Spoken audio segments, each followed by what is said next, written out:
Rehabilitasi debitur adalah upaya hukum untuk memulihkan nama baik dan kemampuan hukum debitur pilot.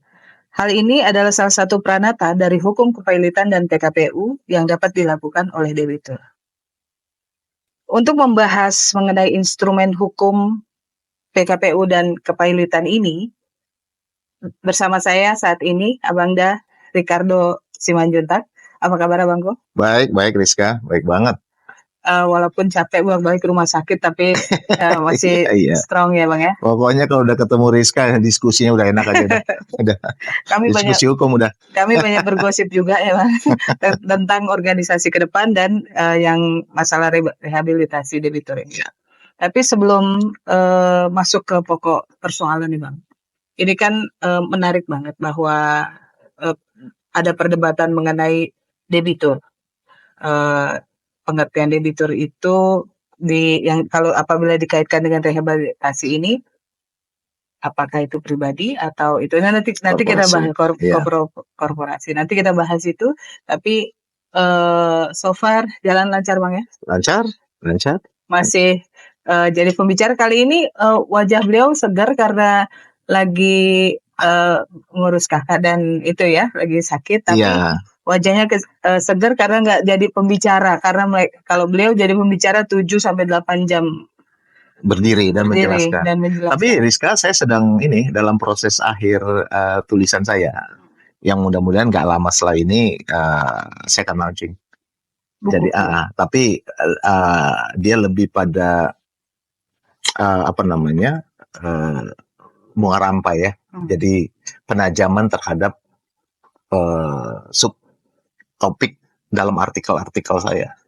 Gitu. Jadi itu saya bukukan. Dan mudah-mudahan dalam waktu yang nggak lama itu akan saya terbitkan. Dan apabila berkenan nanti bedah buku di Hukum ID ya. Pasti dong. Dan kita akan mencari pembanding untuk buku Abang itu yang the best. Karena saya baca juga beberapa buku Abang, termasuk yang kemarin Abang kasih. Itu Abang itu menjelaskan runut dan ada feature-nya juga gitu. Terima kasih. Dan nanti kita bedah buku. Iya, karena memang kan Rizka, hukum itu harus mudah. Gitu loh. Jangan disulitin. Iya, karena jadi semakin hukum itu dapat dengan mudah menjelaskan maksud dan tujuannya, maka orang yang diaturnya juga akan semakin mudah memahami gitu. Jadi kalau hukum itu sendiri aja udah rumit, lalu dibaca penjelasannya juga tidak ada penjelasan gitu kan, ya memang akan menimbulkan multi interpretasi, dan multi interpretasi itu akan berujung pada ketidakpatuhan, karena tidak selalu kena orang tidak patuh, tapi mungkin ya tidak menyetujui atau tidak memahami kan, karena dia datang dengan penggambaran ketentuan hukum yang bias. Nah, sama seperti yang tadi kita bicarakan tentang rehabilitasi, gitu kan? Kita bicara tentang kreditur atau debitur sebagai pelaku, orang. Okay? Kalau orang, secara hukum itu ada orang pribadi dan orang badan hukum. Jadi, artificial entity, perseroan terbatas bisa, yayasan bisa, koperasi bisa, perkumpulan juga bisa. Nah, ini adalah orang atau subjek yang bisa melakukan aktivitas hukum, baik secara komersial atau non-komersial. Nah, kalau misalnya debitur, ya itu juga bukan hanya pribadi, itu juga orang, ya kan, korporasi, debitur korporasi. Nah, kalau misalnya debitur itu tidak membayar utang yang telah jatuh tempo dan dapat ditagih, seperti yang saya jelaskan pada wawancara sebelumnya, maka kan debitur tadi kan akan dianggap insolvent, presume insolvent. Itu yang kita sebut dengan presumption of insolvency. Nah, kalau dikatakan presume atau deemed insolvent, maka debitur itu belum insolvent karena masih diduga, gitu ya. Nah, jadi kalau kita lihat ketentuan pasal 2 ayat 1 Undang-Undang Kepailitan, kita tidak menganut insolvency test atau balance sheet test, tidak. Jadi karena seperti saya jelaskan bahwa walaupun insolvency test atau balance sheet test ini cukup ideal dalam upaya untuk membuka ketidakmampuan debitur, tapi secara praktek ini dari sisi hukum acara perdata ini hampir nggak mungkin dilakukan. Kenapa?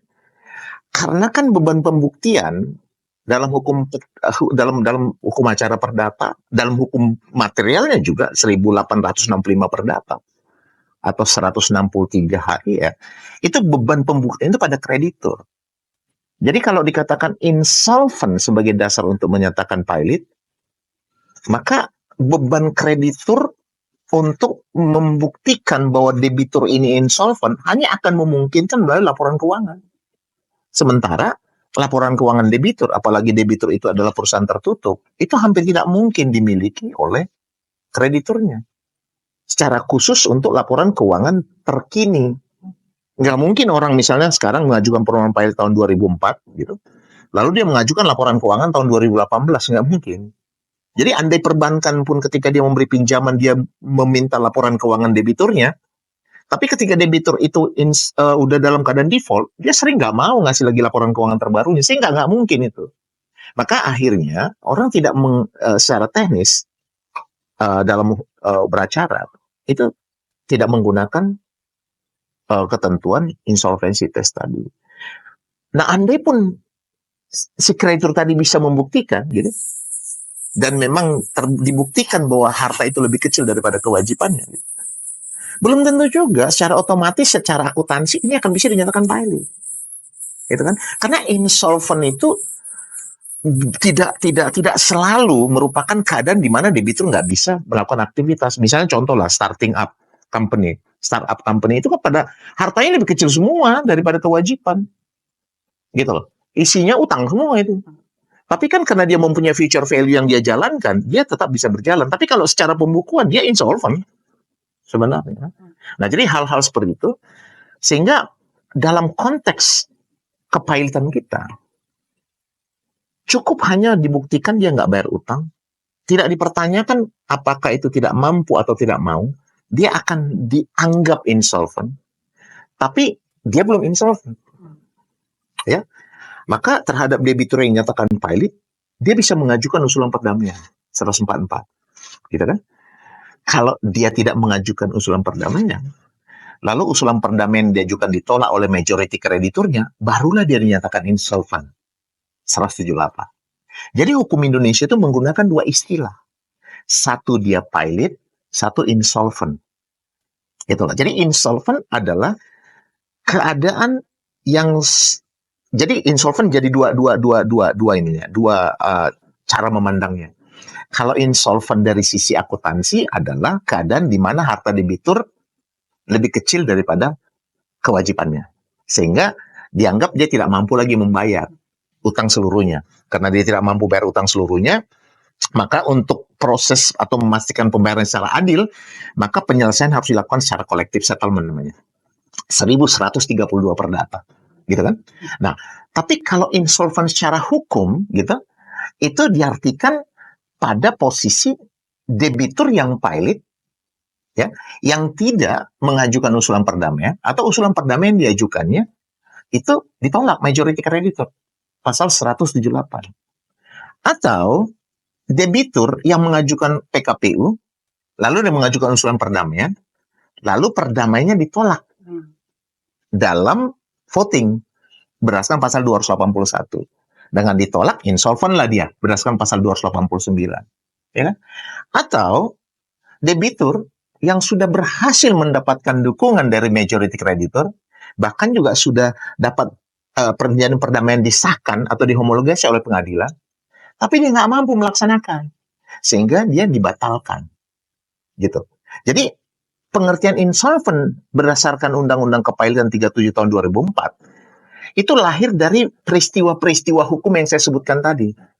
Debitur pilot tidak mengajukan usulan perdamaian atau mengajukan usulan perdamaian ternyata ditolak majority krediturnya sehingga 178 dia insolvent, atau debitur mengajukan usulan perdamaian melalui PKPU ditolak oleh majority krediturnya sehingga pasal 289 dia dinyatakan insolvent, atau debitur berhasil voting mendapatkan dukungan majority krediturnya tapi ternyata tidak disahkan oleh pengadilan niaga karena ada dugaan kecurangan di sana berdasarkan pasal 285 ayat 2 Undang-Undang Kepailitan. Atau dia sudah mendapatkan persetujuan dari majority kreditur, dapat disahkan juga dihomologasi oleh pengadilan, tapi dia nggak mampu melaksanakannya, sehingga dibatalkan oleh kreditur berdasarkan pasal 170 Undang-Undang Kepailitan atau berdasarkan pasal 291 Undang-Undang Kepailitan. Nah, ini semua namanya insolvent. Nah, ketika debitur ini sudah insolvent secara hukum berdasarkan pasal-pasal yang saya sebutkan tadi, maka debitur ini ya kalau dia debitur korporasi PT perseroan terbatas berdasarkan pasal 142 ayat 1E Undang-Undang PT dia dinyatakan bubar gitu. Nah, orang bilang ini sebenarnya mana yang salah ya, Undang-Undang PT-nya yang salah, kenapa yang debitur insolvent kok secara hukum bubar gitu kan. Nah, ini sebenarnya adalah perkembangan berpikir dari ketidaksinkronan antara Undang-Undang PT dengan Undang-Undang Kepailitan zaman dulu. Jadi pada saat kita reform Undang-Undang Kepailitan kita dari Violation for Ordering gitu 190506, dia kan berubah menjadi Perpu dan akhirnya kan menjadi Undang-Undang Nomor 4 tahun 1998. At the same time ketika itu kita memiliki Undang-Undang PT, Undang-Undang 1 tahun 1995 kalau saya nggak salah, ya kan? Nah, kalau di Undang-Undang PT ini, Undang-Undang 1 tahun 95 ini, itu di sana mengatur bahwa PT itu nggak bisa dibubarkan, ya, tanpa jadi proses untuk membubarkan PT itu selain melalui RUPS, itu hanya boleh melalui pengadilan. Jadi permohonan untuk membubarkan debitur ke pengadilan negeri. Itu dulu ketentuan Undang-Undang 1 tahun 95 tentang Undang-Undang PT. Gitu. Sementara kalau kita lihat dalam Undang-Undang Nomor 4 tahun 98, ketika debitur ini sudah selesai dibereskan, ya kan? Dia kan harus dibubarkan nih. Nggak ada mekanisme membubarkannya. Kalau kuratornya pengen membubarkan, maka dia harus menggunakan Undang-Undang Nomor 1 tahun 95 tadi kan, dan dia nyuruh ke pengadilan. Lah di sini nih uangnya juga udah habis. Karena udah selesai dibereskan, nggak ada apa-apapun lagi.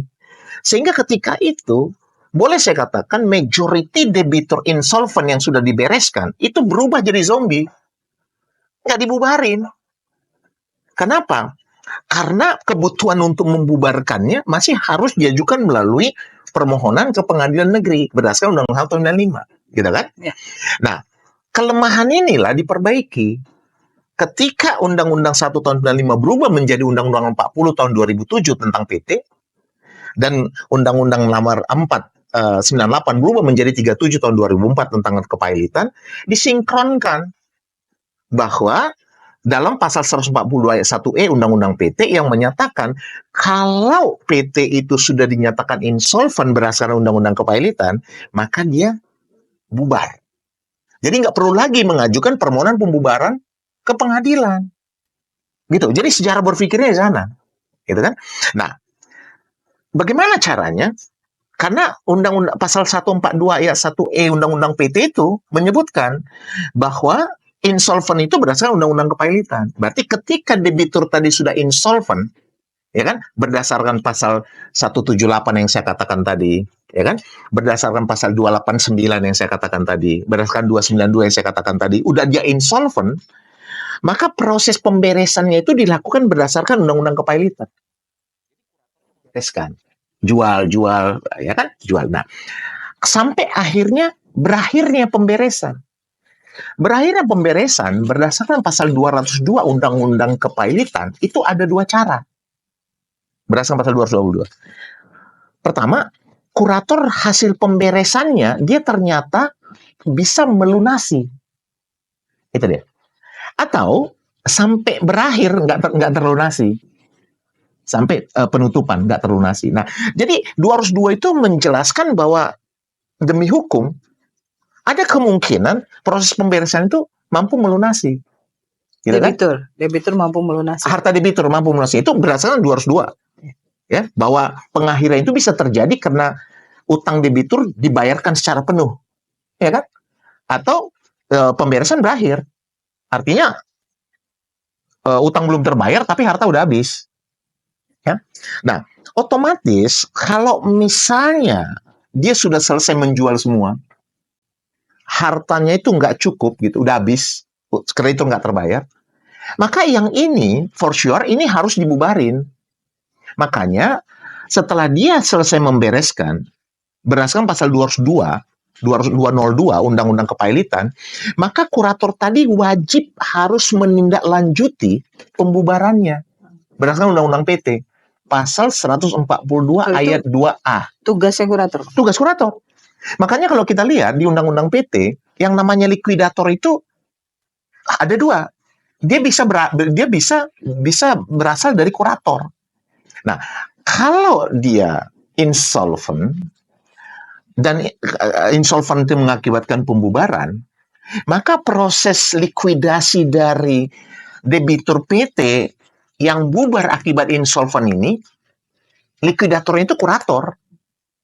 Bukan likuidator non-kurator, tapi kurator. Nah, artinya kalau kita hubungkan pasal 142 ayat 2A ini dengan pasal 202 Undang-Undang Kepailitan, maka kurator yang sudah selesai membereskan tadi dan harta tidak cukup, maka dia akan melanjutkan untuk melikuidasi bubarnya berdasarkan pasal 142 ayat 2A.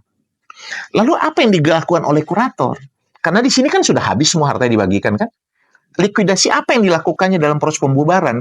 Itu namanya likuidasi dokumentasi. Jadi kurator setelah nanti dia selesai membereskan, dia lalu kemudian akan melakukan likuidasi dengan misalnya melakukan pencabutan terhadap tanda terdaftar, melakukan pencabutan terhadap NPWP, baru mengumumkan di State Gazette tentang pembubaran. Sehingga dia memenuhi pasal 152 ayat 8 Undang-Undang PT yang membuat dia bubar sempurna. Karena kalau dia nggak bubar sempurna, maka kewajibannya nggak hilang. Dan debitur masih ada. Dan jadi zombie. Nah, itu kalau hasil pemberesan itu hartanya tidak mencukupi. Pertanyaannya adalah, bagaimana kalau hartanya mencukupi? Ya kan? Loh, saya ditanya sama beberapa teman, emang bisa harta debitur pemberesan mencukupi? Lah, saya bilang, undang-undang sendiri mengatakan bisa. Ya kan, 202 itu kan pemberesan berakhir, kepailitan berakhir jika, ya kan, hasil pemberesan membayar penuh. Jadi undang-undang aja mengatur kemungkinan itu. Nah, terus bagaimana caranya? Ya banyak ketentuan yang membuat hasil pemberesan itu bisa melunasi. Kenapa? Karena dasar debitur pilot atau insolvent itu, walaupun pada umumnya adalah karena permasalahan tidak mampu membayar utang akibat harta yang tidak mencukupi, tapi kenapa dan kerugian, tapi kenapa debitur rugi kan ceritanya banyak. Misalnya contoh, ada satu perusahaan sehat, gitu kan, jalur distribusinya baik, brand produknya bagus, ya kan, tapi suatu waktu ketika dia masuk ke generasi kedua, berkelahi nih para generasi, ya kan, itu membuat perusahaan ini down. Ya kan? Padahal produknya tadi bagus dan distribusinya ke banyak wilayah dan juga mitra bisnisnya cukup bagus. Nah, ketika dia pilot, kurator mengesampingkan seluruh perdebatan para orang-orang pemegang saham ini, sehingga kurator bisa kembali merajut kembali kekuatan korporasi dan produksi tadi, memfungsikan kembali jalur distribusi. Ya kan, mengambil semua harta-harta yang disembunyikan oleh pemilik, yang membuat ketika dalam status going concern perusahaan ini memiliki nilai yang kembali. Atau mungkin kalau kita lihat dalam usaha perdambangan bisa jadi walaupun dia debitur tadi tidak berhasil membayar utangnya karena dia gagal menambang, tapi izin usahanya masih memiliki jutaan ton di bawah yang memungkinkan investor akan masuk untuk bayar, gitu. Belum lagi kita lihat, ya kita nggak bisa menutup mata bahwa sistem peradilan membuat ada juga debitur yang harus insolvent, ya kan? Karena putusannya nggak benar juga. Harus insolvent, Bang. Ya harus insolvent karena putusannya nggak benar. Kalau kita lihat ada satu peristiwa, bahkan saya dengar di Medan itu ada satu perusahaan yang cukup sehat. Orang bilang ya, kalau perusahaan sehat insolvent ya sebaiknya dibuat batasan batasan utang minimum. Itu nggak ada hubungan. Iya kan? Kalau batasan utang minimum mau berapa gitu? Kayak seperti Singapura 10.000, ya kan? 10.000. Ya kalau yang 11.000 bagaimana? Itu kan kecil juga. Ya. Jadi kalau kita masuk pada corporate bankruptcy, itu kan tagihannya kan tidak sekedar mengatakan kecil dan besar, tidak. Ya kan? Ya. Kalau misalnya 10.000 katakanlah kita rupiahkan lah sekarang Singapura berapa 10.000, 15.000 sekarang Singapura, berarti katakanlah 11.000, berarti sekitar 200 juta lah kurang lebih. Berarti kita katakan di Indonesia juga sama, misalnya andaikan gitu 200 juta minimumnya gitu untuk bisa menggunakan pilot. Itu juga small juga. Ya kan? Berarti 210 juta bisa. Ya kan? Jadi nggak ini kalau kita lihat beberapa kasus yang terjadi nggak tetap kita akan menjadi sesuatu hal yang dipertimbangkan tentang batasan karena contohnya seperti di Singapura minimum 15.000 gitu kalau untuk corporate-nya. Kalau di Inggris untuk corporate-nya 5.000 pound sterling. Tapi kalau untuk personalnya 5.000 pound sterling, kalau corporate-nya 750 pound sterling, gitu ya. Jadi batasan-batasan ini sebenarnya kalau kita lihat di Indonesia, pada umumnya kita menganut yang disebut dengan corporate bankruptcy, dan kita masuk kepada big bankruptcy. Karena small bankruptcy hampir nggak pernah di Indonesia. Kenapa? Karena kita punya ketentuan. Kalau harta debitur itu bayar kurator aja nggak cukup, status pilotnya diangkat malah berdasarkan pasal 18. Ya kan? Jadi di Indonesia itu hampir tidak ada small bankruptcy. Pada umumnya semua big bankruptcy. Beda kalau di Amerika. Amerika itu kalau di Indonesia berapa? Waktu kita COVID aja itu sekitar berapa? 400 sampai 500 cases ya permohonan ya. Kalau di Amerika itu dalam waktu satu semester aja itu bisa 30.000 kasus. 30.000 permohonan kepailitan. Ya, di California alone aja, hanya di California aja itu bisa 15.000 permohonan. Tapi apa? Tapi majority permohonan itu adalah small bankruptcy, ya kan? Permohonan pilot diajukan kepada pemegang kartu kredit yang kecil-kecil itu, gitu. Nggak banyak yang big gitu. Tapi kalau kita kan, kalau dia hartanya aja nggak cukup bayar kurator, ya nggak ada gunanya dipilotkan karena dia akan diangkat status pilotnya walaupun jadi bubar gitu. Nah, kembali pada poin tadi, hukum pasal 202 Undang-Undang Kepailitan itu mengatur bahwa pemberesan itu bisa berakhir dengan pelunasan. Dia diatur, ya, bukan asumsi, dia atur. Okay? Nah, kalau jadi ada dua, dia dengan pelunasan atau ditutup karena harta tidak cukup. Kalau harta tidak cukup, berarti dia dibubarkan kan tadi ya, 142 ayat 2A Undang-Undang PT. Sehingga dia menjadi bubar sempurna. Yang bubarkan itu adalah kurator. Pembubaran kurator, likuidasi kurator dalam pembubaran itu adalah lebih pada likuidasi dokumen. Kira-kira gitu ya. Nah, pertanyaan adalah, kalau misalnya harta tadi cukup, ya kan? Harta tadi cukup, apakah dia harus dibubarkan? Ya, seharusnya tergantung debitur. Ya kan? Kenapa? Karena kalau debitur melanjutkan juga berisiko juga karena yang utang-utang yang lain-lain tadi kan akan hidup kembali. Tapi banyak keadaan di mana debitur melihat bahwa upaya untuk melanjutkan ini akan memberikan tidak saja kesempatan pada debitur berusaha lebih baik, tapi juga memberikan kesempatan pada kreditur lain untuk dilunasi. Nah, itu yang menjadi dasar lahirnya pasal 215. Gitu. Nah, 215 itu mengacu ke pasal 202. Gitu loh. Jadi kalau pemberesan tadi berakhir dengan pelunasan, maka debitur tadi bisa direhabilitasi. Nah, cuma di sana dikatakan debitur atau ahli warisnya. Lalu kita semua jump into the conclusion bahwa karena ada debitur dan ahli warisnya, berarti ini hanya untuk debitur pribadi, gitu loh. Bukan korporasi. Bukan korporasi. Padahal kalau kita masuk kepada definisi debitur dalam Undang-Undang Kepailitan, yang dimaksud debitur di sana adalah pribadi dan korporasi. Gitu. Lalu pertanyaan berikutnya adalah, kenapa ini penting untuk korporasi? kan gitu kan. Nah, kalau misalnya pelunasan itu bisa terjadi, oke, maka belum tentu si debitur tadi akan memilih untuk melanjut, belum tentu. Dia mungkin walaupun dia sudah lunas, tetap saja dia akan memilih ya udah go ini aja, winding apa aja, bubarkan aja. Tapi banyak hal yang membuat debitur tadi akan lebih memilih langkah tadi pada upaya untuk meneruskan itu tadi. Misalnya contohnya bahwa mereka melakukan penyelamatan dengan menghadirkan investor, ya kan? Atau dia melihat bahwa keberadaan dari korporasi ini setelah dilakukan penyehatan itu ternyata masuk kepada aktivitas yang jauh lebih sehat, yang tidak saja sudah mampu melakukan pelunasan terhadap seluruh krediturnya, tapi juga dia mampu melakukan aktivitasnya dengan lebih berhati-hati dan menyelesaikan seluruh utang-utang yang belum terbayar nantinya. Karena kembali, dia juga akan berpikir kalau dia meneruskan, resikonya memang dia akan membayar utang-utang yang existing yang masih belum terbayar. Kira-kira gitu. Ya. Bang, ini kan banyak sekali perusahaan-perusahaan yang sedang maju ke pengadilan niaga. Yes. Ya, diseret atau terseret, kita nggak masuk ke situ. Ya. Tapi terkait dengan rehabilitasi. Ya. Dunia usaha itu kan mempunyai nama baik.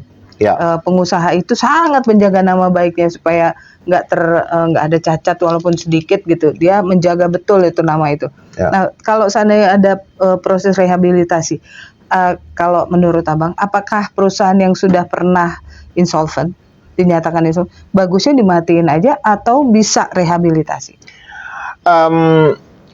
Pertama saya katakan tadi, sangat tergantung, ya kan? Sangat tergantung pada tujuan dan juga kesempatan yang akan lahir atau dihasilkan dari pembubaran dan rehabilitasi tadi.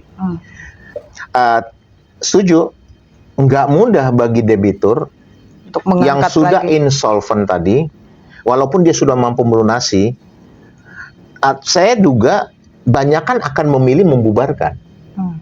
Pakai nama baru mendingan gitu. Mendingan buka yang baru kan, karena buat yang baru kan lebih mudah, nggak ada dosa. Kalau dia misalnya katakan dia rehabilitasi pakai 215 sehingga status pilotnya diangkat menjadi dia tidak bubar gitu. Kalau boleh ke korporasi, dia kan masih akan dihadapkan pada kreditur-kreditur lain yang terlambat mendaftar, yang tidak diakui. Ini kan semua otomatis kalau kita lihat berdasarkan tuntutan 2016, ini kan kepentingan mereka langsung kembali hidup. Dan mereka bisa menagih kembali. Berarti kalaupun debitur tadi sudah berhasil melunasi utangnya kepada seluruh kreditur yang tercatat dan diakui, kalau dia masih mau melanjut, dia juga harus beresiko untuk membereskan kepada kreditur yang lain yang belum diselesaikan. Sehingga belum tentu debitur tadi akan langsung mengatakan, gue mau lanjut gitu. Belum tentu, gitu kan. Tapi banyak hal juga yang membuat debitur tadi berpikir harus melanjut. Misalnya, dia menjadi, katakanlah, pemegang saham di banyak usaha yang juga aktivitasnya cukup baik, gitu ya. Atau, dia juga masih memiliki future value. Ya kan, bahwa permasalahan yang terjadi tadi misalnya ternyata hanya sekedar akibat kericuhan. Dia masih mempunyai grup pekerja yang solid, dia memiliki brand yang bagus, dia memiliki distribusi yang bagus, sehingga ketika semuanya terselesaikan dan dilakukan dikontrol kembali, ternyata banyak investor yang akan mau masuk ke dia untuk bisa merunning kembali gitu loh. Sehingga dia melihat bahwa potensi kewajiban yang lahir dari kredit yang masih berdiri tadi, itu dia pikir sesuatu yang akan dia bisa selesaikan daripada dia membuat yang baru dan orang nggak kenal. Gitu ya.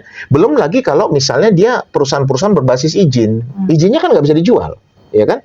Misalnya contoh nih, dia mampu membayar ini, tapi membayar utangnya, dia nggak mampu bayar utang, tapi dia masih memiliki seperti batu bara, dia masih jutaan ton di bawah tanah sana, dan itu izin dia pegang toh, ya kan?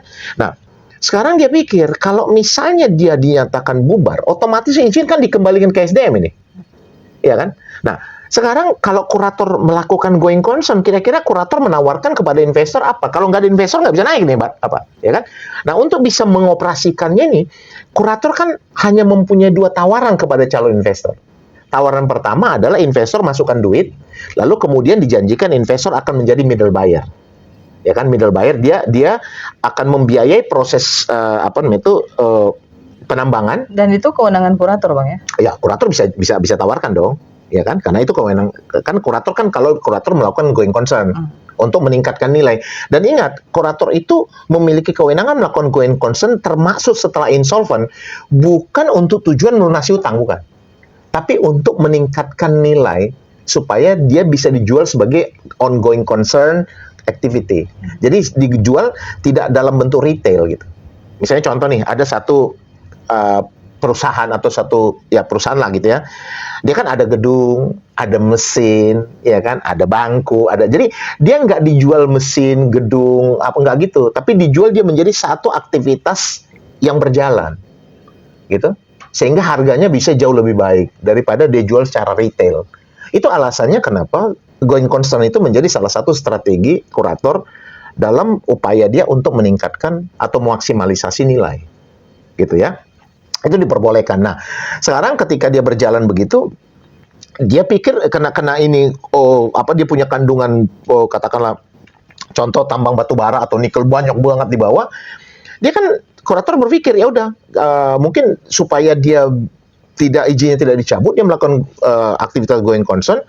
Nah, tapi kalau dia dinyatakan insolvent dan bubar, izin kan wajib dicabut. Ya, kalau menurut Undang-Undang SDM, dia dapat dicabut karena dia masih pilot. Karena pilot itu masih subject to, masih tunduk pada ketentuan boleh mengajukan usulan perdamaian 144 gitu kan. Tapi kalau udah insolvent kan tidak boleh lagi mengajukan perdamaian. Jadi sebenarnya wajib dicabut. Tapi kalau sekarang kan tidak. Banyak debitur-debitur pertambangan yang sudah insolvent itu tetap aja berjalan kan. Tetap berjalan gitu. Nah, andai dalam proses berjalan, andai dia dalam batasan going concern, berarti kan kurator kan tentu membutuhkan investor. Ya kan? Apa yang akan dia janjikan pada investor ini? Nah, yang alternatif pertama adalah kalau investor mau masukkan duit, working capital, maka kemungkinan besar untuk mengembalikan uang yang diinvestasikan tadi, dia akan menjadi middle buyer. Ya kan, uangnya digunakan memproduksi, lalu dia pembelinya pada harga yang disepakati, lalu dia menjual ke end buyer. Nah, dia akan mendapatkan margin dari situ. Tapi kan nggak semua investor suka begitu. Kenapa? Karena dia takut di tengah diputus kan. Berarti pada umumnya investor lebih suka kalau dia masukkan investasinya, maka dia akan memiliki perusahaan tadi dengan mengkonversi investasi tadi menjadi equity. Nah, ini tidak akan mungkin terjadi kalau debitur itu sudah insolvent karena berdasarkan pasal 142 ayat 1E tadi, dia sudah bubar kan? Nah, satu-satunya cara bagi kurator untuk bisa menawarkan potensi tadi untuk menjadi kepemilikan swap to equity itu adalah dengan rehabilitasi tadi, gitu. Nah, si investor tadi nggak bisa membeli izin, karena izin tidak bisa diperjualbelikan kan. Jadi kalau ini kita bicara misalnya bisnis pertambangan, perikanan, you name it, pokoknya punya izin deh, itu izin nggak bisa. Berarti satu-satunya cara adalah dia mengambil alih, ya kan, men-take over kepemilikan saham di dalamnya. Nah, kalau sudah bubar kan dia nggak bisa take over.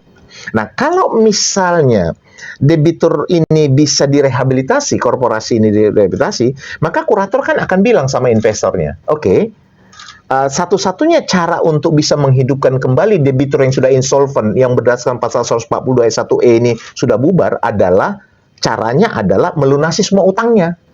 Nah, kalau Anda mau mengambil alihnya, maka Anda akan menghadirkan dua investasi. Satu, working capital untuk menghidupkan. Yang kedua, debt settlement capital. Jadi, dia masukkan uang termasuk untuk melunasi seluruh kreditur. Dengan dilunasi seluruh kreditur, maka proses dia untuk mengambil alih akan terbuka. Untuk bisa membuat dia mengambil alih, maka harus direhabilitasi dulu. Gitu loh. Jadi, itu kepentingannya. Jadi, sangat tergantung. Berapa banyak ini kecil sebenarnya, kecil. Nah, jadi kalau kita lihat juga ada satu kejadian di mana debitur yang sangat sehat dinyatakan pilot, tapi karena suatu persoalan debitur ini harus menjadi insolvent. Ya, mungkin karena ketidakmengertiannya dia menjadi insolvent. Padahal kewajibannya cuma 2 miliar doang. Akhirnya dia bayar itu 2 miliar. Berarti lunas dong. Dengan lunas ini dia udah insolvent nih. Berarti kan dia bubar kan? Nah, dia bayar itu 2 miliar utangnya. Di PT utangnya 2 miliar. Berarti kan 202. Ini kan kepailitan dia berakhir nih dengan pelunasan kan? Nah, kalau kita tidak mempunyai rehabilitasi, walaupun dia melunasi, dia kan harus bubar nih. Gitu loh. Yang terjadi sekarang, ya kurator hanya mengembalikan dokumen aja. Dibubarkan juga enggak, direhabilitasi juga enggak. Jadi zombie deh. Jadi zombie dia. Jadi satu saat, nanti dia debiturin baru mulai nangis, kalau dia mau ikut tender. Orang tinggal bilang, itu udah bubar katanya. Ya kan? Atau dia mau masuk publik, mau masuk TBK, baru dia. Nah, hal-hal seperti ini harus dipastikan gitu, ya kan? Orang bilang, ya kita nggak jelas kenapa itu kan untuk debitur pribadi. Saya juga nggak nangkap. Banyak orang mengatakan bahwa 215 itu untuk debitur pribadi, walaupun tidak secara tegas memang dijelaskan dalam Faillissement Verordening dalam Undang Belanda, tapi esensi dari corporate rescue-nya itu, ya, itu akan membangun satu proses penyegaran atau penyehatan perusahaan dengan masuknya investasi. Nah, ini sebenarnya sudah ditegaskan oleh Singapura berdasarkan pasal 186. Jadi Singapura itu baru mereformasi hukum kepailitannya, namanya Insolvency Restructuring and Dissolution Act 2018. Pasal 186, mereka tegas mengatakan bahwa status bubar itu dapat dihentikan kalau seluruh utang debitur itu udah lunas dan pengurus atau kuratornya juga sudah dibayar. Nah, saya nggak ngerti kenapa ini menjadi satu hal yang tidak perlu diklarifikasi, sementara kita melihat di lapangan, I would say majority of the insolvent debtor itu berakhir hanya dengan tindakan kurator mengembalikan dokumennya. That's it. Ya kan? Mereka tidak dibubarkan dilikuidasi berdasarkan pasal 142 ayat 2, tapi tidak juga direhabilitasi berdasarkan 215. Sebenarnya ini hanya merupakan satu penegasan atau refinding kalaupun mau lebih kerennya. Ya kan, tidak perlu melalui perubahan undang-undang. Kenapa? Karena di sana debitur atau ahli warisnya. Kalau ahli warisnya, ya berarti dia pribadi. Kalau debitur, dia kan korporasi. Kalau dikatakan ahli waris dari debitur korporasi juga ya pemegang saham. Ya kan? Nah, hal seperti ini sampai sekarang saya lihat merupakan satu hal yang sangat penting untuk bisa memberikan alternatif lain dalam proses penyehatan daripada membiarkan debitur-debitur yang sudah insolvent menjadi zombie. Saya mau tanya, berapa persen dari kurator yang mengakhiri pekerjaan pemberesannya dengan cara membubarkan? Hanya sedikit. Kalaupun ada beberapa. Tapi majority, setelah dia dinyatakan pemberesan selesai, kurator hanya sekedar mengembalikan dokumen kepada debitur, dan debitur nggak tahu apakah dia akan melanjutkan. Karena kalau dibubarkan harus dilanjutkan 142 ayat 2. Supaya dia benar-benar bubar berdasarkan pasal 152 ayat 8 Undang-Undang PT. Baru bubar sempurna gitu loh. Lah kalau nggak dilanjutkan, ya dia juga belum bubar sempurna. Dan ini nggak ada solusinya. Terkait pajak apa dia harus bayar kan? Ya kalau dia nggak bubar sempurna, ya dia akan tetap dipajang sebagai objek pajak kan. Karena kan ketika dia sudah selesai pemberesan, kurator kan melakukan likuidasi pembubaran tadi. Itu termasuk tugasnya adalah mencabut ya kan NPWP, karena sudah selesai kan, sudah selesai dibereskan dan 142 ayat 1 tadi dia bubar, pemberesan melalui kepailitan sudah selesai, lalu dilanjutkan dengan pemberesan melalui Undang-Undang PT 142 ayat 2A. Itu kalau bubar. Itu kalau bubar. Berarti kan dalam proses pembubaran tadi kan yang dilakukan oleh kurator sebagai likuidator tadi adalah melakukan likuidasi dokumen namanya. Ya kan? Ya. Tidak lagi melakukan pembagian harta, karena pembagian harta kan sudah dilakukan dalam proses kepailitan tadi. Gitu. Bang, mengenai penyelesaian utang secara damai ini, composition plan, berdasarkan pasal 144 Undang-Undang Kepailitan dan PKPU, bagaimana Abang melihat hal itu? Apakah itu penerapannya bisa dilakukan atau bagaimana? Iya, sebenarnya kalau kita lihat kan ketika debitur tadi gini, ketika debitur tadi nggak membayar utang yang sudah terbukti jatuh tempo dan dapat ditagih gitu ya, maka hukum melihat bahwa dia gagal membayar utang, ya kan, one prestasi gitu. Berdasarkan pasal 1763 Perdata, ini adalah penguatan pasal 1338 ayat 1 tentang kontrak harus dipenuhi. Di sana menegaskan bahwa ketika utang jatuh tempo dan dapat ditagih harus dilunasi.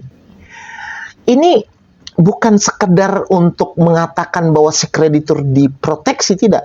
Kenapa? Karena dalam proses corporate activity, corporate strategy, ya, kreditur sering merencanakan potensi receivables-nya, potensi tagihannya, untuk juga melakukan pembelian kepada orang lain. Misalnya contoh nih, saya melakukan pekerjaan kepada si B, right? Kepada si B. Lalu B akan membayar saya katakanlah 10 November. Katakanlah 30 miliar gitu. Nah, berarti saya punya potensi 10 November, punya potensi trade receivables atau potensi piutang 30 miliar tadi, 10 November. Nah, karena saya sudah punya potensi mendapatkan 10 miliar, saya melakukan arrangement ke pihak lain untuk mungkin membeli raw material atau apapun seharga 30 miliar tadi yang saya bayarkan 10 November. Karena saya yakin bahwa saya akan mendapatkan tagihan saya gitu kan. Nah, once si debitur tadi 10 November nggak bayar ke saya, otomatis kan status saya menjadi default ke dia. Nah, ini kan akan menjadi berantai kan. Itu pentingnya dikatakan, kenapa dikatakan bahwa utang yang telah jauh tempo dan dapat ditagih harus dibayar. Kenapa? Karena itu akan menimbulkan ketidakpastian hukum kalau dia tidak dibayar. Ada seorang ahli mengatakan, bahkan saya juga bingung nih, bukan ahli itu aja. Karena saya baca juga ini dia apa? Di naskah akademi RUU Kepailitan. Ya, mereka katakan bahwa dapat saja debitur tidak membayar utang kepada krediturnya, tapi dia membayar ke kreditur lain. Saya juga bingung orang bisa berpendapat begitu. Iya kan? Kenapa? Karena tidak ada alasan debitur untuk memperlakukan krediturnya berbeda kalau utang itu sama-sama telah jatuh tempo. Dia boleh nggak membayar utang kepada kreditur yang menagih kalau dia punya alasan untuk nggak bayar. Misalnya, dia utang itu masih sengketa, atau dia sudah melunasinya, gitu kan? Atau kreditur tadi sudah setuju untuk dibayarkan, ada pengunduran pembayaran, baru dia bisa bayar orang lain. Tapi nggak bisa dikatakan bahwa debitur itu nggak bayar krediturnya, itu nggak ada masalah sepanjang dia membayar kreditur lain. Saya pikir itu pendapat yang menurut saya juga tahu dasarnya berpikirnya bagaimana gitu. Tapi itu terjadi, Bang. Ada salah satu perusahaan. Ya, itu bisa saja terjadi karena kan bisa aja seorang debitur lebih mengutamakan membayar grupnya, afiliasinya, atau dia bisa aja takut pada bank tertentu sehingga bank itu dibayarnya, yang lain nggak dibayarnya. Itu kan bisa terjadi. Atau dia membayar kreditur yang dia sukai aja. Dia membayar kreditur yang dia sukai aja. Secara hukum nggak boleh begitu. Kenapa? Karena hukum mengatur kepastian hak bagi seorang kreditur. Itu yang disebut dengan ex debitio justitiae, bahwa debitur berhak untuk mendapatkan pembayaran terhadap piutangnya, gitu loh. Itu satu kepastian hukum. Dan kurator bisa menegur ya debitur yang seperti itu ya. Enggak, kalau kurator kan setelah debitur pilot. Kalau ini kan kita bicara sebelum. Pengurus maksudnya. Ya, pengurus, kalau pengurus itu kan setelah debitur PKPU. Kalau dia berada dalam keadaan pilot dan PKPU, dia berada dalam posisi itu disebut dengan collective settlement. Jadi kalau PKPU itu namanya collective settlement of debts through debt restructuring atau debt rescheduling gitu. Jadi ini adalah satu proses penyelesaian utang secara kolektif melalui restrukturisasi utang atau melalui reschedule pembayaran utang. Tapi pada umumnya restrukturisasi. Tapi kalau kepailitan itu adalah collective settlement of debts itu through liquidation, through selling, ya, atau through forced selling all of the debtors asset gitu. Jadi posisinya adalah kalau di kepailitan itu kewenangan penyelesaiannya adalah kurator mempunyai hak untuk menjual. Tapi kalau di PKPU pengurus mempunyai kewenangan penyelesaian melalui restrukturisasi. Memang selalu kita katakan bahwa gambar paling utama dari proses kepailitan itu adalah menyelesaikan melalui restrukturisasi, tidak melalui kepailitan. Maka dikatakan bahwa kepailitan itu adalah ultimate remedium, ya kan, solusi akhir. Tapi bukan berarti kalau karena dia solusi akhir orang bisa bayar kapan dia mau, gitu ya. Orang nggak bisa gitu. Jadi nggak ada alasan debitur memilih membayar kreditur yang lebih disukainya.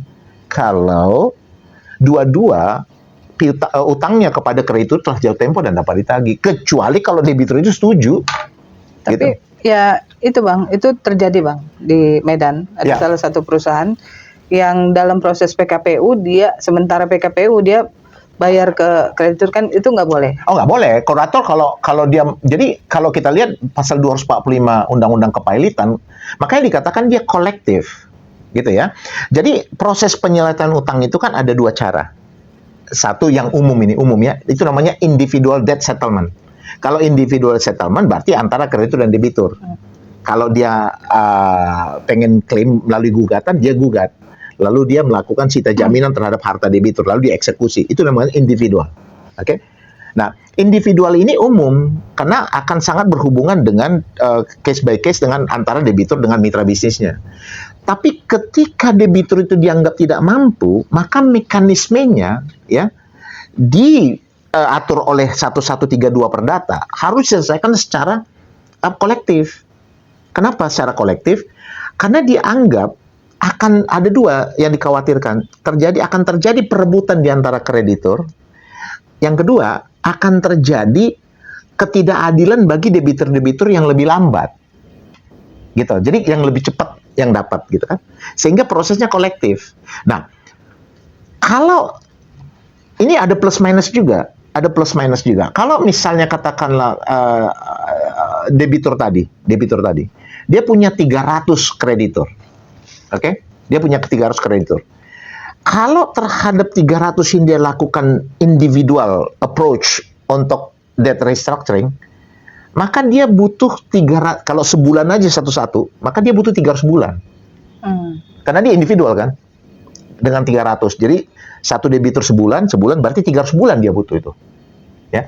Kalau dia berhasil 299, satu aja gagal, satu ini bisa memporak-porandakan 299 ini. Itulah risiko dari individual debt settlement through debt restructuring. Tapi kalau dia kolektif, once dia dinyatakan PKPU, seluruh 300 tadi nggak boleh lagi menagih dan nggak boleh lagi menerima pembayaran berdasarkan pasal 245 Undang-Undang Kepailitan. Gitu. Jadi kalau kurator debiturnya tetap bandel masih bayar, maka pengurus akan menegur dan membatalkannya, ya kan? Berdasarkan pasal 240 ayat 1 Undang-Undang Kepailitan. Bang, apa pesan Abang tadi? Kan Abang bilang bahwa tidak semua kurator itu melakukan rehabilitasi untuk si debitur. Jadi dibiarkan jadi zombie. Bukan tidak semua, belum ada yang melakukan rehabilitasi. Tapi tidak semua melakukan pembayaran. Ya. Jadi dibiarin aja. Nah, sehingga kita lihat ini yang terjadi sekarang ini adalah situasi pragmatis, di mana debitur ini nggak dibubarkan, nggak juga direhabilitasi. Kita nggak tahu, ada yang masih terus jalan, ada yang udah udah nggak jalan, kita juga nggak tahu. Rumah kosong gitu. Iya, karena dasar kedudukan hukumnya nggak clear, dan itu akan sangat memiliki resiko ketidakpastian, khususnya di perusahaan-perusahaan berbasis izin, karena izin nggak bisa diperjualbelikan. Apa pesan Abang untuk adik-adik junior Abang, di mana terkait dengan pemberesan, terus yang tadi dibilang rehabilitasi, apa pesan Abang yang ingin Abang sampaikan ke mereka untuk bisa menambah wawasan mereka? Ya, memang kan kalau kita lihat kan kepailitan ini kan menimbulkan banyak sisi pemahaman, gitu ya. Ada orang yang memahami kepailitan ini sebagai alat paksa. Dulu awalnya perbankan itu seneng banget ada kepailitan, karena dia tinggal ngancam, bayar atau kita pailitin gitu. Tapi dalam waktu berjalan, ya kan, dulu di 5 tahun pertama itu saya udah buat tulisan yang saya katakan bahwa kepailitan itu korban terbesar dia adalah perbankan, ya kan? Karena kalau kita lihat ya, kalau debitur itu default aja dalam kolektivitas 3-4 aja, itu hartanya yang namanya fiduciary receivables, ya kan, stok itu udah nggak ada, ya, mesin-mesinnya udah nggak terawat itu, ya kan, inventory udah nggak. Jadi rasio kolektibilitas dari jaminan kebendaan non bergerak gitu. Jadi maksudnya dari bergerak itu sangat kecil. Paling dari yang tidak bergerak, ya kan? Itu pun kalau tenaga kerjanya nggak banyak. Kalau tenaga kerja banyak, nah, jadi sebenarnya bagi perbankan kehadiran kepailitan ini sangat penting sebenarnya untuk menguatkan yang disebut dengan good corporate governance. Banknya harus lebih prudent, lebih berhati-hati, ya kan? Debiturnya juga harus lebih berhati-hati Supaya tertib, Bang. Supaya tertib. Kenapa? Karena yang disebut dengan prudent itu sangat susah didefinisikan, ya kan? Pandangan pertama aja curiga, pandangan ketiga keempat akrab, ya kan? Minjam 100 juta bayar, dikasih 10 miliar bayar, kasih 100 miliar bayar, kasih 500 miliar baru nggak dibayar sama dia, ya. Kadang-kadang kita bingung, ada debitur bisnisnya A, misalnya kayak distribusi handphone, utangnya triliun, minjem gitu loh. Jadi kadang-kadang kita suka bingung gitu, utangnya bisa segabon-gabon begitu, sementara aktivitas bisnisnya menurut kita itu nggak harus dibiayai dengan begitu. Berarti ya kita bisa duga terjadi side streaming kan, gitu. Artinya breach of negative covenant gitu. Dia minjamnya untuk A, diperuntukkan untuk B gitu kan. Lalu bisa jadi juga kadang-kadang fabricating untuk laporan keuangan gitu. Jadi hal-hal seperti ini pada akhirnya debitur tadi akan bangkrut, tapi yang paling akan dirugikan pihak perbankan. Jadi tingkat kehatian perbankan untuk melakukan seleksi terhadap debitur tadi memang harus lebih tinggi. Kenapa? Karena sama sekarang seperti di Inggris. Saya baca ada satu koran namanya Financial Times. Di sana ada satu berita dikatakan kill your company in order to have better future katanya. Jadi kalau Anda rugi, udah gali lubang udah hancur banget gitu, udah nggak bisa lagi, mendingan bunuh aja. Jadi piloting sesudah itu udah bubar, udah Anda buat yang baru. Ya. Jadi kalau bedanya di kepailitan Indonesia, ini yang sering orang salah ya. Kalau di kepailitan Indonesia, oke, kalau debitur, kalau namanya Indonesia kepailitan, bankruptcy bahasa Inggrisnya, itu untuk debitur pribadi dan korporasi. Jadi kalau debitur korporasi namanya dipilotkan, oke? Kalau debitur pribadi dipilotkan. Tapi kalau di Singapura, bankruptcy law itu untuk pribadi. Kalau untuk korporasi namanya insolvency law. Kalau untuk pribadi dasar hukumnya Bankruptcy Act. Tapi kalau untuk korporasi dasar hukumnya Corporation Act. Gitu loh. Nah, kalau debitur korporasi tidak bisa bayar utang dianggap insolven, yang diajukan kepada dia bukan permohonan pilot, tapi permohonan pembubaran atas dasar insolvensi. Jadi sebenarnya gambar hukum Singapura ini sudah sejalan dengan Undang-Undang 40 kita tahun 2007. Ketika dia dinyatakan insolvent, secara korporasi dia bubar. Karena di Singapura juga begitu, di Australia juga begitu, di Inggris juga begitu. Tapi implementasi lebih bagus mereka daripada kita, Bang. Dalam hal mereka, kalau kita lihat pasal 186 sekarang kan Singapura menggabungkan ya. Jadi menggabungkan kepailitan pribadi dengan kepailitan korporasi itu digabungkan dalam reformasi terbaru mereka menjadi undang-undang, tapi masing-masing diatur dalam satu undang-undang ya.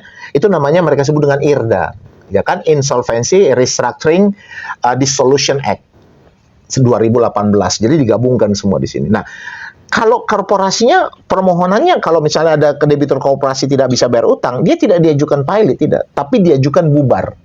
Ya.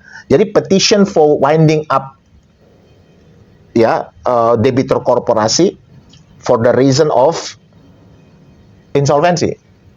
Gitu. Kalau kita kan enggak, kita ngajukan pilot, lalu setelah pilot kasih kesempatan yang ngajukan perdamaian, tapi kalau dia udah insolvent, maka dia akan dianggap bubar. Makanya insolvensi itu nggak boleh berdamai lagi.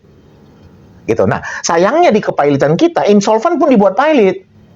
Tulisannya dibuat pilot juga, sehingga orang kembali lagi menganggap, oh itu pilot sama dengan, karena dia pilot berarti bisa 144 juga, berarti bisa mengajukan perdamaian juga gitu. Nah, hal-hal seperti ini memang secara pengetikan memang satu saat akan dibersihkan di perubahan yang baru mudah-mudahan. Tapi yang kita lihat yang lebih dalam dari situ adalah bahwa yang disebut dengan pilot dan insolvent dari prinsip presumption of insolvency itu membuat dia memiliki dua pengertian, bahwa status pilot belum tentu insolvent. Makanya kurator ketika debitur itu masih berada dalam status pilot, ya kan? Artinya ketika dinyatakan pilot, dia pilot gitu. Kurator belum boleh melakukan penjualan. Tapi ketika dia sudah dinyatakan insolvent, barulah kurator bisa melakukan penjualan. Gitu. Kecuali kalau di barang-barang rentan boleh ya kan, tapi yang saya maksud secara umum dia bisa melakukan penjualan. Jadi harus dibedakan. Nah, rehabilitasi sampai sekarang ini hampir tidak digunakan di Indonesia. Di Indonesia. Lalu selalu dianggap itu adalah hak dari pribadi. Karena di sana dikatakan perbaikan nama baik gitu ya. Nah, kita lihat bahwa ini adalah tentang pelunasan. Ini yang saya sebut dengan corporate rescue. Ya. Jadi kalau 215 ini kita tidak empower gitu, berarti kita nggak punya ruang lain untuk menambah potensi penyelesaian melalui penyehatan. Kita kan hanya punya satu tuh, PKPU doang gitu kan. Kalau di luar kan mereka punya yang disebut dengan informal walkout, mereka punya juga. Gitu loh. Kalau kita kan hanya PKPU. Nah, mekanisme melalui perdamaian itu salah satu alternatif, tapi mekanisme melalui rehabilitasi harusnya menjadi alternatif yang di beberapa negara, termasuk Singapura baru-baru ini, itu sudah di-enforce gitu. Gitu. Ya, Bang. Tapi ini di luar dari itu aku boleh nanya Bang ya, masalah organisasi ya. Organisasi lagi boleh. Ya, ini kalau organisasi udah mulai berat ini biasanya. Iya minum. Kalau udah mulai organisasi suka berat ya. Bang, API dan Pradi itu kan hampir sama tahun depan. Ya. Suksesi. Ya. Tapi kita bahas API dulu deh, karena kalau Pradi teman-teman kita harus ada satu sesi khusus sama Bang Rik. Tapi kalau untuk API nih Bang, apa dunia kepailitan dan PKPU semakin dinamis dan semakin berkembang pesat sekali kan. Nah, apa yang dan sekarang ini belum ada yang terlihat. Abang belum melihat kan siapa nih calonnya, siapa gitu. Apa yang dibutuhkan, kriteria yang dibutuhkan untuk bisa memegang kendali kapal besar yang bernama AKPI ini? Ya, ini memang pertanyaan yang selalu sulit banget. kalau kita lihat kan tanpa mengecilkan yang lain ya, AKPI ini kan bagian dari sejarah reformasi, gitu kan. Proses perubahan undang-undang Valisman Verordening, undang-undang peninggalan Belanda menjadi Perpu dan menjadi Undang-Undang Nomor 4 tahun 1998. Ini kan diharapkan ketika itu tidak hanya menegaskan tentang kepastian hukum bahwa debitur itu harus melunasi utang, tapi juga menjadi satu bagian jaminan bahwa kepastian tadi akan lahir melalui sistem peradilan yang bersih dan berwibawa. Makanya dibutuhkan pengadilan khusus dengan hakim-hakim yang dilatih untuk lebih mampu, gitu. Dan diikuti dengan harapan, dengan adanya komitmen debitur yang cuma tidak paham berutang, yang cuma pahamnya, jadi artinya dia harusnya tidak hanya paham punya utang aja, tapi juga dia harus paham membayar utang, gitu. Kalau zaman dulu kan orang gampang, dia ngutangnya pinter, ya kan, tapi pas mau bayar diajak aja orang berperkara sampai 12 tahun, gitu loh. Nah, diharapkan bahwa ini akan menjadi pendorong kesehatan berbisnis yang akan membuat harapan kita untuk Indonesia menjadi tujuan investasi dan tujuan para pelaku bisnis untuk mengembangkan bisnisnya itu akan semakin menguat. Itu sebenarnya harapannya. Nah, harapan tadi tentu melekat terhadap bagian dari proses penyehatan itu. Antara lain adalah kurator. Itu alasannya kenapa Valisman Verordening yang ketika itu ya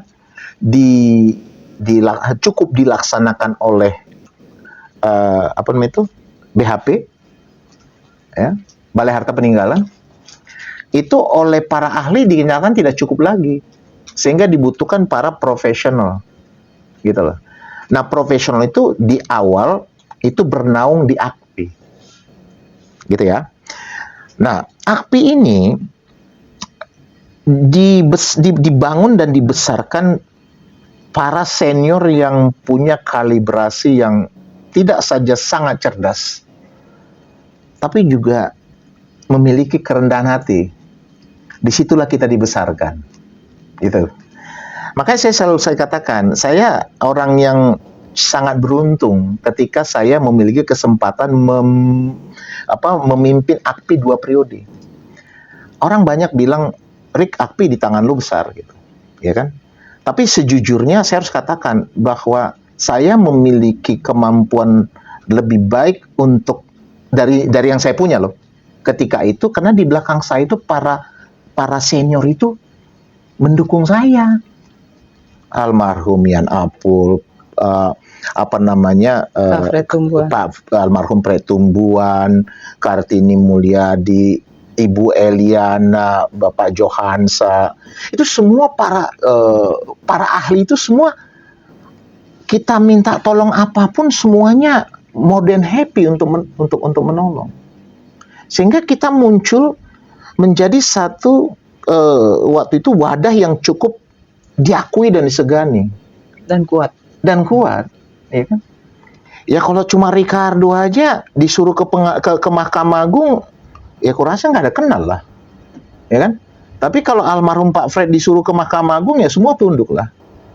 Dan seperti juga misalnya Ibu Kartini Mulyadi, siapa yang nggak kenal beliau kan? Sehingga ketika itu saya diuntungkan oleh dukungan mereka ini dan juga dukungan teman-teman pengurus yang ketika itu belum banyak terkelompok-kelompok, gitu. Sehingga kita dalam keterbatasan kita bisa melakukan langkah-langkah dan memberikan masukan-masukan, dan kita menjadi mitra sejajar terus, gitu. Waktu berkembang, para orang-orang pintar ini kan pada sepuh dan ada yang sudah dipanggil Tuhan ke sorga. Sehingga sebenarnya harus berganti seniornya yang mendukung, gitu kan? Itu alasannya kenapa saya, walaupun bisa jadi tidak satu pikiran dengan ketua umum, tapi kesetiaan saya terhadap AKPI itu tegas. Saya tunduk pada ketua umum walaupun, nah, paling saya akan memberikan masukan-masukan gitu. Nah, apa yang saya lihat bahwa ketika orang mengatakan saya ingin menjadi ketua umum gitu ya, dia punya rencana. Orang yang menyatakan pengen menjadi ketua umum itu aja udah satu keinginan yang sangat luar biasa sebenarnya. Yang harus kita Dalam appreciate. pandangan saya, ya kan?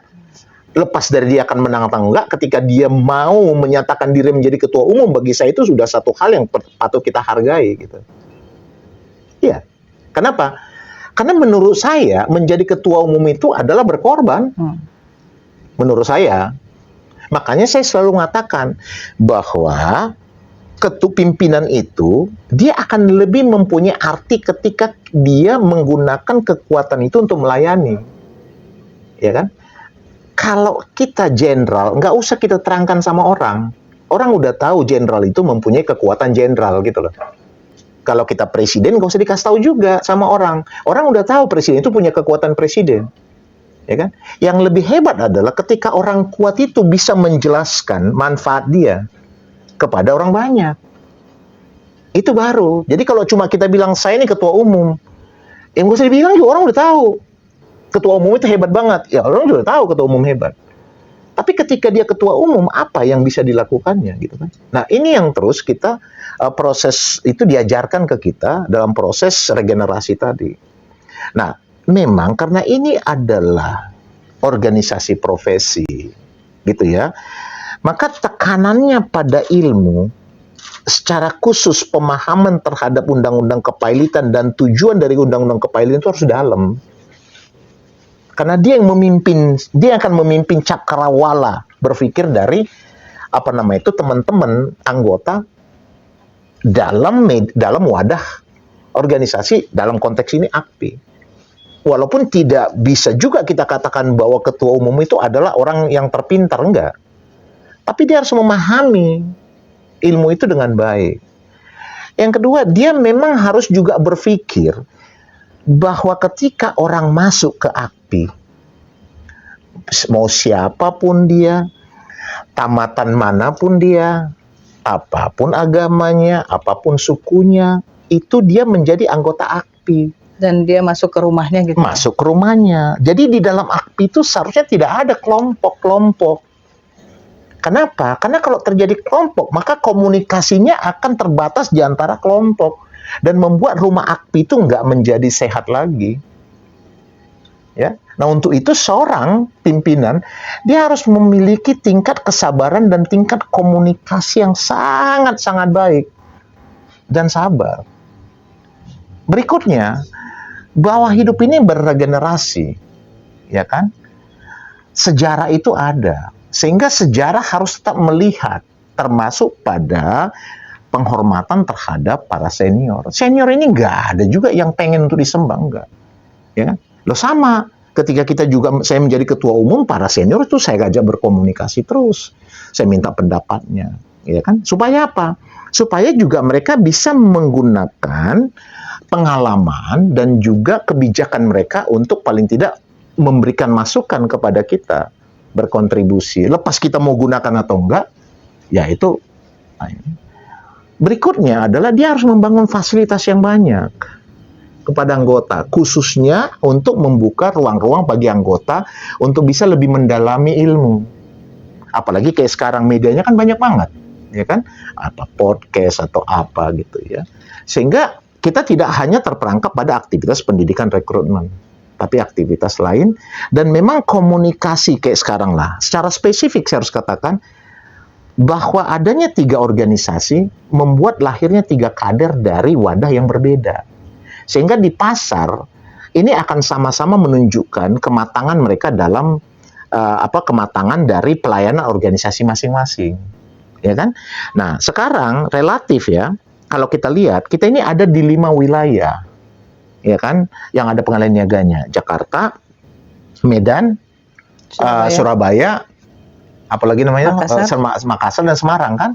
Nah, ini komunikasi ini harus terus dijaga gitu ya, dengan aktivitas-aktivitas dari mulai yang terkecil sampai yang terbesar. Yang terkecilnya diskusi kelompok, misalnya zooming, ya kan, atau juga memberikan masukan-masukan sehingga teman-teman yang ada di daerah setiap kali bertanya dia mempunyai media, ya kan. Baik juga mungkin kita lakukan juga misalnya seperti semacam informasi-informasi gitu, dan juga sosialisasi terhadap para pebisnis atau pelaku bisnis setempat untuk lebih memperkenalkan kader-kader seperti AKPI ini di daerah gitu kan. Nah, lalu juga kita juga akan membangun komunikasi kelompok wilayah dengan pengadilan niaga supaya bisa berkomunikasi. Aktivitas seperti ini harus terbangun terus dan nggak bisa berhenti. Belum lagi kita harus juga memberikan waktu dan tenaga untuk mendidik stakeholder. Karena kan kalau kepolisian ini kan kita nggak bisa marahin aja, mereka bukan ahlinya. Jadi selain dari kita misalnya memberikan informasi dalam keterangan ahli ke mereka, atau juga katakanlah menjelaskan gitu, tapi kan juga harus ada dibuka kesempatan untuk memberi seminar atau menghadirkan mereka menjadi pengunjung di pendidikan kita gitu kan. BPN juga, ya kan. Nah, hal-hal seperti ini menjadi bagian yang akan menjadi tugas organisasi melalui hubungan kelembagaannya gitu ya, atau juga melalui bidang-bidang gitu. Nah, ini menjadi satu tugas dari organisasi yang akan mengkerucut, membangun kewibawaan organisasi dan juga menguatkan peran dari anggota. Nah, gambar seperti ini yang membuat bahwa menjadi ketua umum itu bukan pekerjaan mudah, gitu kan? Dan hanya akan bisa dicapai orang-orang yang ikhlas, gitu loh. Kenapa? Karena dia akan lebih banyak memberi. Kenapa? Karena ketua umum itu nggak digaji, gitu. Makanya saya selalu katakan, apa yang saya peroleh, ya kan? Being the chairman dari AKPI, yang saya peroleh apa, gitu kan? Digaji nggak? Boro-boro mobil dinas, ya kan? Digaji aja enggak gitu. Yang ada kita kerja terus, rapat terus. Nah, sehingga gaji gitu ya, salary dari seorang ketua umum adalah ucapan terima kasih dari anggota, doa semua anggota. Gitu loh. Ketika kita mampu menjaga dan mampu menetralisir dan meminimalisasi kelompok-kelompok ini dan menyatakan hello pada semua gitu. Itu artinya bahwa tugas dari seorang ketua umum itu telah berjalan dengan baik. Kalau popularitas itu nggak usah dibahas. Di mana-mana juga ketua akan lebih populer, ya kan? Jadi itu menjadi satu bagian dari tugas gitu loh. Nah, yang saya lihat ke depan memang kita memerlukan gambar ketua itu, ya, dan dia tidak menjadi milik siapapun dari kelompok, gitu loh, ya. Saya dulu pernah waktu Jimmy menjadi ketua umum katanya itu kan Jimmy jadi apa namanya itu jadi anak buahnya Ricardo katanya gitu kan. Lah saya kadang-kadang suka senyum ya. Lah sepanjang Jimmy memimpin rapat-rapat pengurus itu nggak pernah saya nggak pernah hadir. Ya kan? Putusan itu mereka buat semua gitu. Dan ketika itu ya hampir semua kita ajak. Yang pertama sekali ketika melakukan kepengurusan, ketika saya ditanya sebagai senior, saya selalu katakan bahwa jikapun Anda menang, ya kan, Anda nggak boleh melihat bahwa AKPI milik Anda, harus tetap melihat AKPI milik semua. Ya. The winner should not take all, because at the end of the day, ya, AKPI itu punya semua, sehingga semua harus berperan, nggak ada yang boleh dikecilkan. Ya, saya sejak ketika saya ketua umum, anggota baru hari pertama aja umurnya itu saya kalau di salam saya berdiri, karena bagi saya nggak ada, semua sama, itu semua jadi sahabat, jadi keluarga gitu ya. Saya nggak mengatakan yang sekarang ini enggak, itu bukan itu maksud saya, tapi kadang dikatakan gambarannya seharusnya bagaimana gitu kan. Nah, ke depan ini kan kita lihat bahwa tantangan dari ketua umum itu kan memang jauh lebih berat. Ekonominya semakin berat, potensi deviasi sasaran perhitungan bisnis juga sulit sekarang ya, sehingga goncangan akan terjadi gitu ya. Nah, dengan adanya kurator-kurator yang memiliki kemampuan bagus, ya mungkin akan lebih baik. Nah, kalau kita bicara tentang conflict of interest dari seorang kurator, ya memang ini harus lebih dikuatkan. Kenapa? Karena saya melihat ke depan ini bahwa ada satu hal, tapi ini bukan dengan organisasi, lebih pada revisi nantinya ya, bahwa memang fakta yang menunjukkan bahwa lebih dari 80% permohonan di pengadilan niaga itu adalah PKPU, bukan permohonan pilot gitu. Itu bukan karena orang lebih pro restrukturisasi, bukan. Tapi karena itu adalah tentang perdebatan penggunaan pasal 229 ayat 3. Di sana dikatakan kalau orang mengajukan permohonan pilot dan terhadap permohonan pilot itu direspon pakai PKPU, maka PKPU-nya didahulukan gitu loh. Sehingga ini bisa jadi nih penggunaan PKPU itu adalah untuk memastikan bahwa dia yang akhirnya akan melit.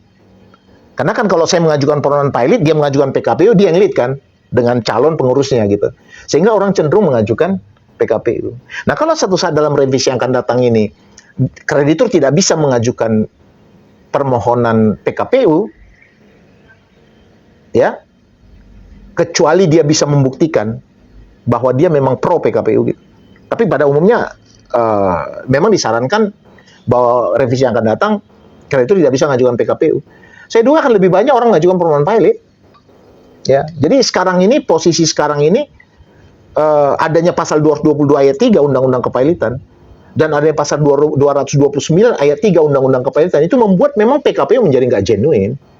Jadi sebagai hanya alat untuk memastikan bahwa kontrol di tangan si pemohon. Dan itu ada juga tugas organisasi untuk haruslah. Kayak sekarang banyak tugas-tugas organisasi. Misalnya contoh ya, apakah betul PPN itu bisa diterapkan, harus diterapkan pada penjualan harta pilot? Karena itu kan budel. Itu kan bukan barang produksi, bukan. Ya ketika membeli juga dulu pajaknya PPN-nya udah dibayar itu. Nah ketika sekarang dia dijual itu untuk for selling gitu, untuk likuidasi, itu kan untuk bayar utang. Ya. Nah, apakah ini merupakan juga subjek to PPN misalnya contoh gitu kan?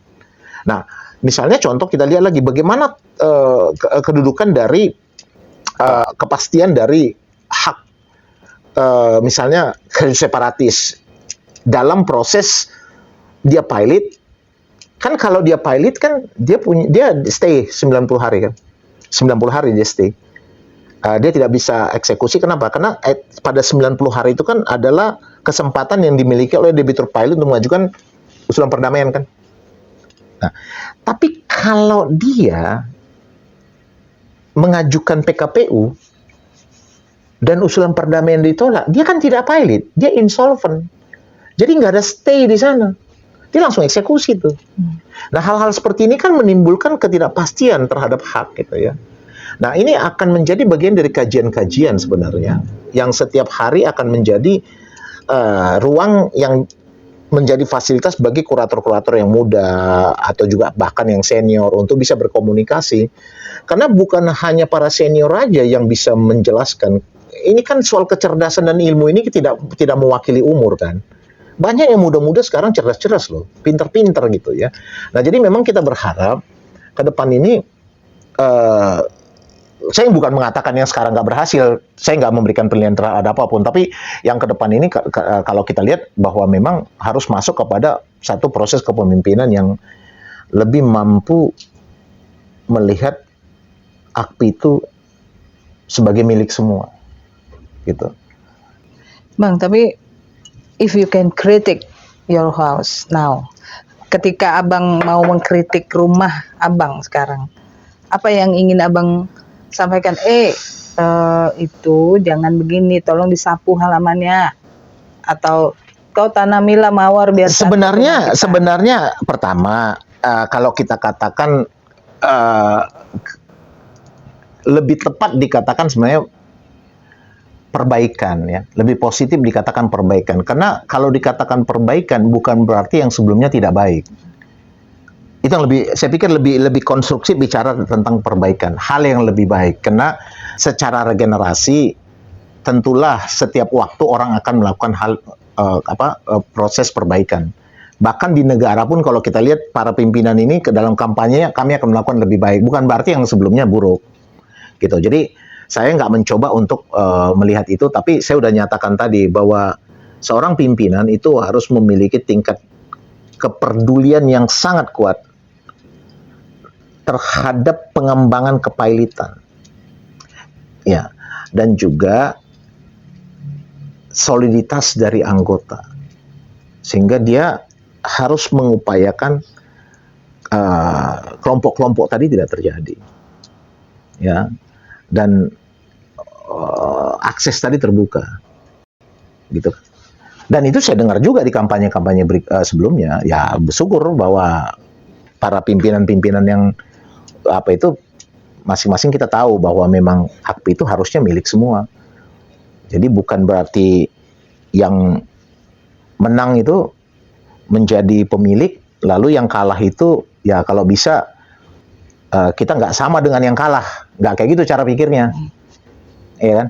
Kalau bisa mengerjakannya secara bersama-sama, kenapa harus tidak gitu kan? Gitu. Dan satu lagi memang ya semua biaya itu kan harus lahir dari satu perhitungan yang bagus. Kenapa? Karena semakin bagus kita berhitung, semakin banyak yang akan menerima manfaat. Karena akan semakin banyak kegiatan. Kira-kira gitu. Kalau kita kan kalau enaknya di provisi ini kan bahwa para pengurus itu tidak makan dari organisasi. Ya kan? Kita nggak makan ya. Kenapa? Karena masing-masing kalau kita lihat pengurus sekarang itu kan masing-masing bukan hanya kurator-kurator hebat, tapi juga para advokat kaya. Hebat. Ya, jadi I believe nggak ke sana. I believe nggak ke sana. Tapi memang ke depan kita mau melihat bahwa adanya tantangan seperti misalnya RUU kepailitan ini memang ya harapan saya gitu ya sebagai orang yang berada lama di AKPI dan memiliki kecintaan terhadap undang-undang kepailitan, ya leadnya harus AKPI dalam proses untuk membangun untuk mencoba menipiskan perbedaan pemahaman kita dengan para hakim sekarang ini. Harusnya AKPI memiliki peran kuat untuk pendidikan calon hakim niaga. Harusnya kader-kader AKPI lebih banyak di dalam, gitu ya. Untuk upaya nanti misalnya dibutuhkan hearing, harusnya gitu. Nah ini kan bisa terjadi kan kalau para pengurus tadi berkonsolidasi bersama, tidak merasa ada yang memiliki, gitu kan? Harapannya sebegitu, karena di AI ini banyak orang-orang pintar. AKPI. Iya, di AKPI ini banyak orang-orang pintar. Saya nggak mengatakan bahwa di organisasi lain nggak ada yang pintar, nggak, bukan itu poin saya. Tapi maksud saya spesifik, Rizka tanya AKPI kan, saya jawab AKPI. Oke. Jadi terjawab ya, tapi belum kayaknya masih ada satu sesi khusus tadi. Selain kita bahas Pradi, kita bahas AKPI. Aduh, kalau udah organisasi saya pusing. Pusing ya. Ya, Bang, penutup apa yang ingin Abang sampaikan untuk terkait dengan rehabilitasi tadi untuk junior-junior Abang? Tadi belum. Ya, memang kalau saya harap ini sampai sekarang saya memang berharap pemikiran ini disemai gitu ya. Disemai gitu. Tapi ya saya malah terkejut yang tertarik menyemainya Rizka. Gitu baru yang baru saya begitu Bang. Sama hukum online gitu kan, saya terbitkan tulisan saya di hukum. Thanks for them gitu ya. Jadi nah kita lihat bahwa memang dengan adanya prinsip rehabilitasi ini para kurator akan lebih punya alternatif ya secara profesional loh, untuk mencari solusi dalam proses untuk melunasi utang itu. Kalau misalnya tadi katakanlah, walaupun dikatakan bahwa kalau dia sudah lunas ada kemungkinan untuk dihidupkan kembali atau status bubarnya yang diatur pada pasal 142 ayat 1E Undang-Undang PT tadi dihentikan, belum tentu debitur setelah pemberesan langsung menghentikan, enggak. Kayaknya saya bisa hitung ya, kalau dari 20 kayaknya paling satu deh. Dari 20. Iya. Tapi kesempatan itu harus terbuka. Berapa besar kemungkinan harta debitur cukup membayar utang? Juga kecil. Tapi kesempatan itu harus terbuka, karena itu solusinya. Khususnya untuk bisnis-bisnis yang berbasis izin tadi. Karena itu akan membuka potensi masuk investor. Kalau dia mempunyai, future value, atau misalnya consolidated value corporate value yang memang oleh para investor bisa dipertimbangkan. Karena kan perusahaan-perusahaan perusahaan-perusahaan capital venturers atau perusahaan investor atau para facilitators tadi kan, financial facilitators ini kan melihat banyak instrumen-instrumen kan, termasuk dia juga bisa membeli tagihan bank yang bad debt kan, dari perbankan gitu, untuk bisa mereka perbaiki gitu, sehingga mereka bisa menjual dengan harga yang lebih baik. Jadi mekanisme ini memang harus memberikan banyak alternatif untuk tujuan lebih memberikan kesempatan pada debitur untuk bisa membayar utangnya pada para krediturnya, termasuk tidak menggunakan harta debitur itu, tapi menggunakan harta si investor.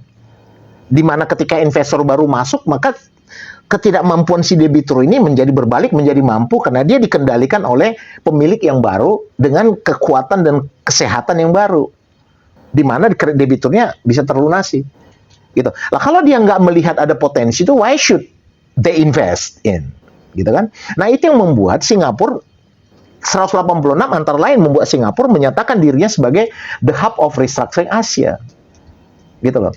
Nah kalau kita lihat dalam proses untuk bicara tentang cross border insolvency sendiri juga, ya kan, selain dari asset tracing, ya, salah satu inti dari cross border insolvency adalah memastikan bahwa kurator itu mampu melakukan maksimalisasi nilai aset dalam proses penanganan dengan kemampuan mengumpulkan aset debitur dimanapun ada, untuk bisa memilih apakah dia akan menyehatkan aktivitas berbisnisnya dalam bentuk going concern untuk mendapatkan harga yang lebih baik.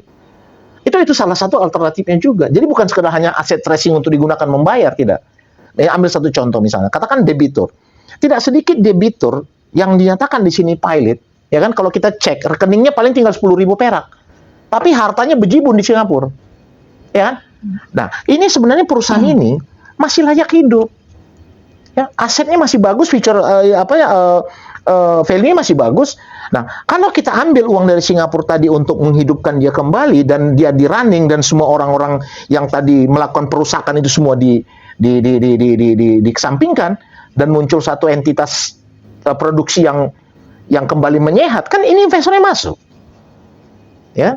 Nah, juga kurator kita bisa masuk kepada satu tindakan, apakah kepailitan tadi atau insolvensi tadi terjadi akibat pelantaran atau tidak. Nah, ini hal-hal yang bagi seorang kurator dia harus bisa melakukan penilaian, tidak sekedar hanya menjadi kurator lalu menjual aset mendapatkan fee. Ya. Karena saya selalu katakan, kalau ngajar saya selalu katakan, kurator itu bukan tukang jual barang bekas, bukan. Ya, tapi harus lebih dari situ. Ya. Oke, terima kasih banyak Abang. Sama-sama. Tadi masalah organisasi kita lanjut nanti ya. Langsung ke selek. Oke, gitu teman-teman. Jadi rehabilitasi itu harus adanya kesempatan yang terbuka untuk debitur gitu Bang. Ya. Agar para kurator bisa mengajukan rehabilitasi. Ya, untuk bisa membuka kesempatan, ya. Membuka kesempatan. Mendapatkan penyelesaian yang lebih baik. Lebih baik. Ya. Untuk si debitur. Untuk si debitur. Dan untuk para krediturnya. Dan untuk para kreditur, dan untuk dunia bisnis. Yes. Supaya jangan ada selentingan atau anekdot yang menyatakan bahwa kepailitan dan PKPU itu adalah mesin pembunuh, gitu Bang ya. Ya. Oke, terima kasih banyak Abang. Terima kasih banget. Sampai ketemu teman-teman.